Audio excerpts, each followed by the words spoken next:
Seguimos caminando de la mano de el gran profeta Samuel.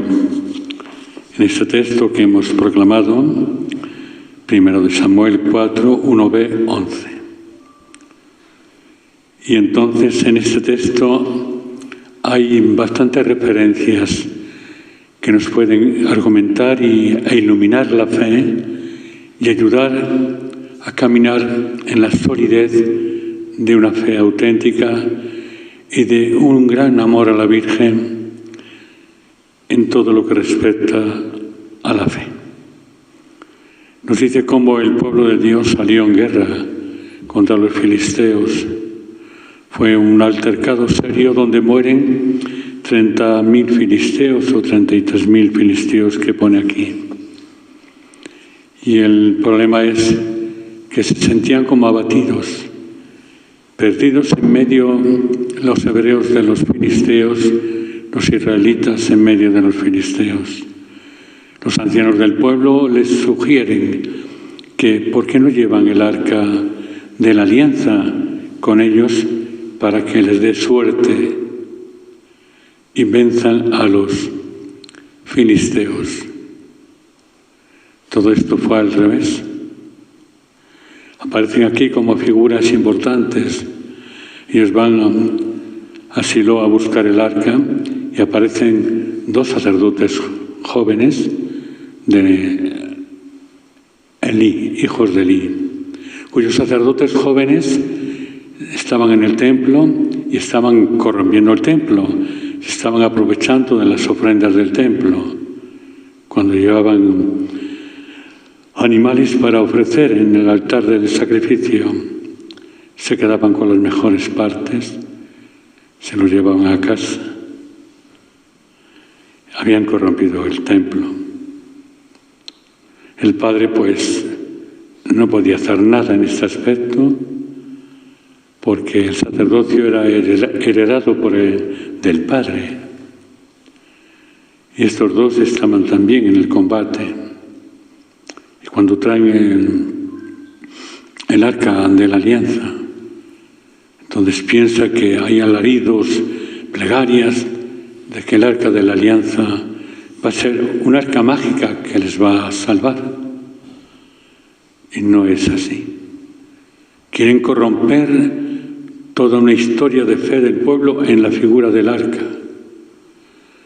Quieren hacer del arca un fetiche, una superstición, una magia, para que sea el arca quien les defienda en este momento.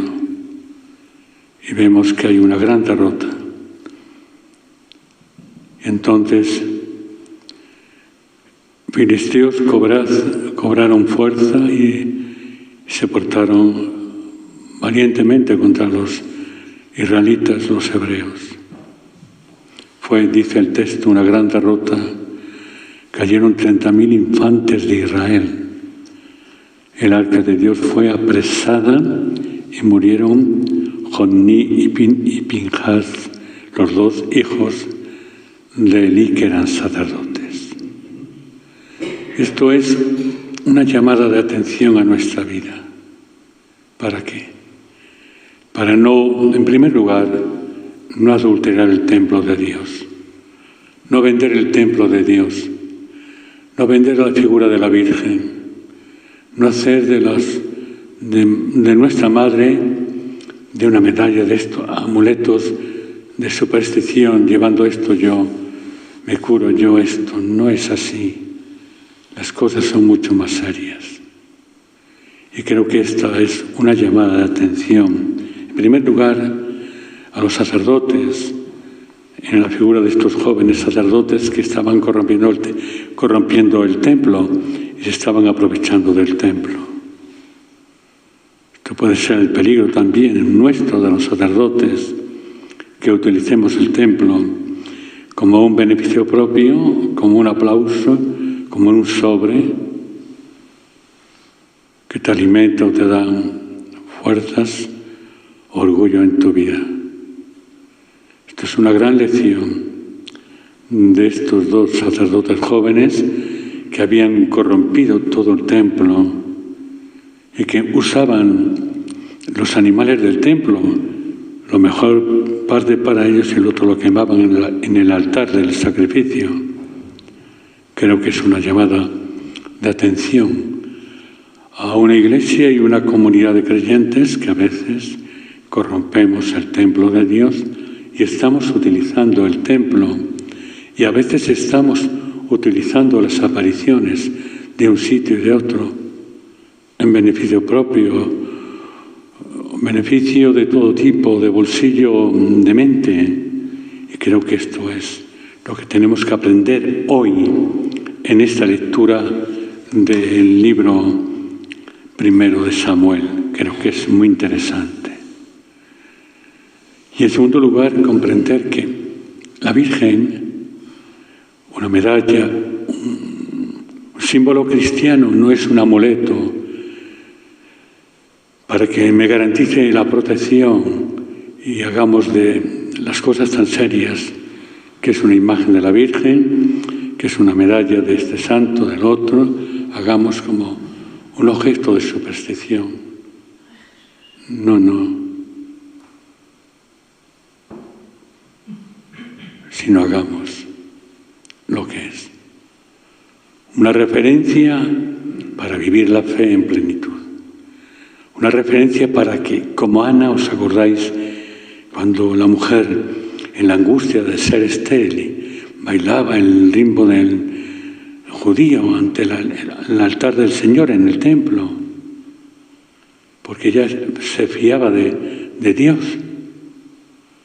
Y esta mujer, en su oración de angustia, contemplábamos al día siguiente cómo Dios la había escuchado, porque iba a tener un hijo a Samuel, este gran profeta. Y creo que esto es muy importante. Yo porque llevo este amuleto, llevo esto, la Virgen, esto, todo es para cambiar toda mi vida, para cambiar todo mi corazón, para ser un creyente que la Iglesia necesita, que el mundo y que la Virgen quiere hijos de esta categoría, no como estos dos hijos del sacerdote Elí. Y cristianos lo mismo. Por eso creo que este texto del libro de Samuel es toda una invitación para ser humildes y estar en silencio en una celebración de la Eucaristía. Porque la palabra de Dios nos dice algo, a mí y a ustedes también. No podemos hacer de la Eucaristía un burladero público, no. La Eucaristía es el sacramento profundo, donde Cristo se nos hace presente, donde una palabra nos ilumina y nos intenta cambiar. No olvides esto. Esto es muy interesante. No hagamos de la Virgen, de su advocación, de tantos lugares, y hagamos de las imágenes, todo, amuletos o magia, superstición. No, lo tenemos reflejado en el texto donde aparece el arca de la alianza, que era lo más sagrado para el pueblo de Dios, para los judíos, y le traen para que les dé la suerte. Hasta el arca fue atrapado por los enemigos. No expongamos nunca la figura de la Virgen, ni las reliquias de los santos, ni nada religioso, a una magia, a una superstición, sino que lo utilicemos para nuestro convencimiento personal y para nuestra conversión profunda. Entonces, el Evangelio que hemos proclamado es también maravilloso, donde aquel leproso, la lepra, era la enfermedad más grave que había en el pueblo de Dios, en el pueblo judío. Un leproso estaba marginado para siempre de la comunidad. Y es más, la lepra era una enfermedad tremenda. Vivía marginado del campamento, dice. Los textos iban a veces con una campanilla para que nadie se acercase a ellos, porque era contagiosa. Y creo que esto nos no es como la famosa pandemia o plandemia. Lo de la lepra era una realidad muy seria, no esto, que nos meten y nos sacan de casa cuando quieren. Por eso creo que, a la luz de este texto del Evangelio, reconozcamos la gravedad de esta enfermedad. Y entonces, como aquel leproso, suplicándole de rodillas, le dice: si quieres, puedes limpiarme. Compadecido, extendió la mano y lo tocó. No tenía miedo. Jesús no tenía miedo al contagio. Jesús anunciaba el reino y lo acompañaba con milagros. Y en ese momento, el leproso queda curado. Y es más, les da una norma.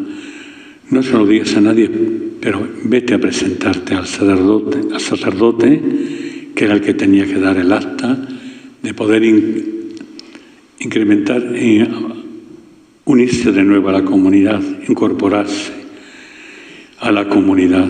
Pero nos dice el texto que él, haciendo poco uso de ese consejo de Jesús, cuando se fue empezó a pregonar bien alto toda esa alegría y a divulgar el hecho que se sentía libre, que podía volver de nuevo a la comunidad. Y la figura del sacerdote es muy seria. El sacerdote tenía que dar el visado para que éste se pudiese incorporar a la comunidad sin miedo al contagio de nadie.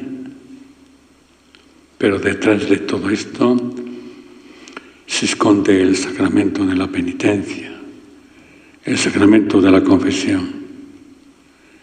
Jesús nos cura el cuerpo, pero sobre todo cura el alma.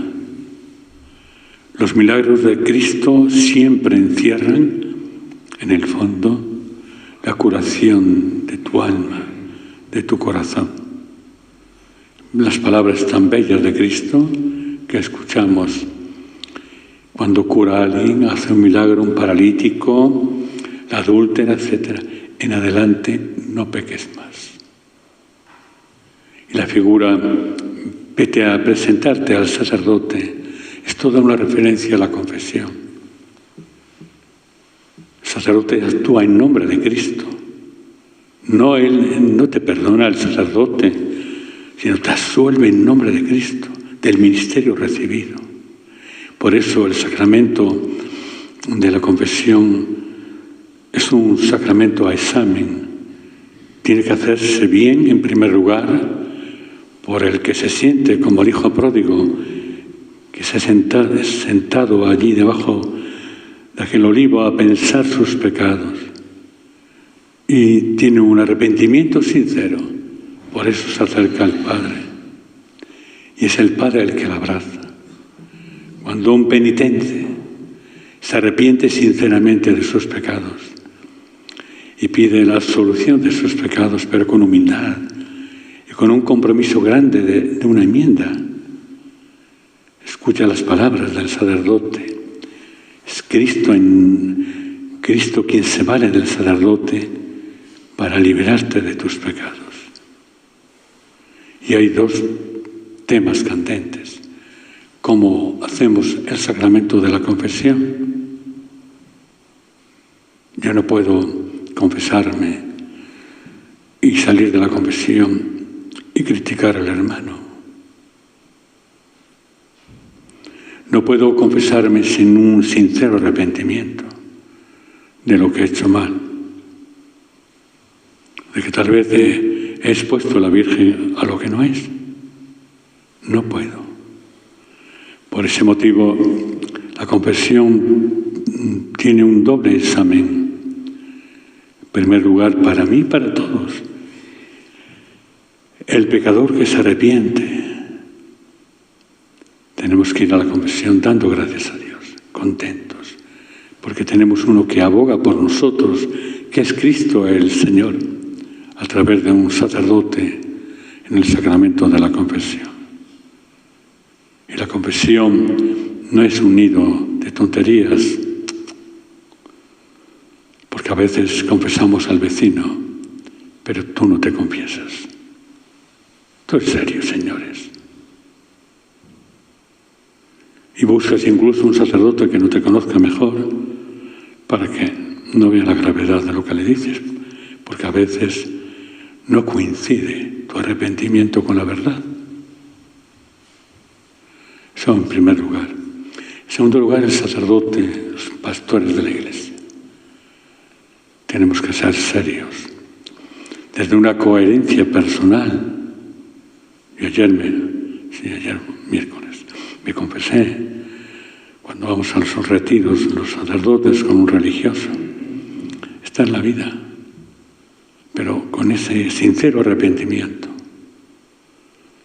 Y claro, la confesión siempre nos lleva al cambio de vida.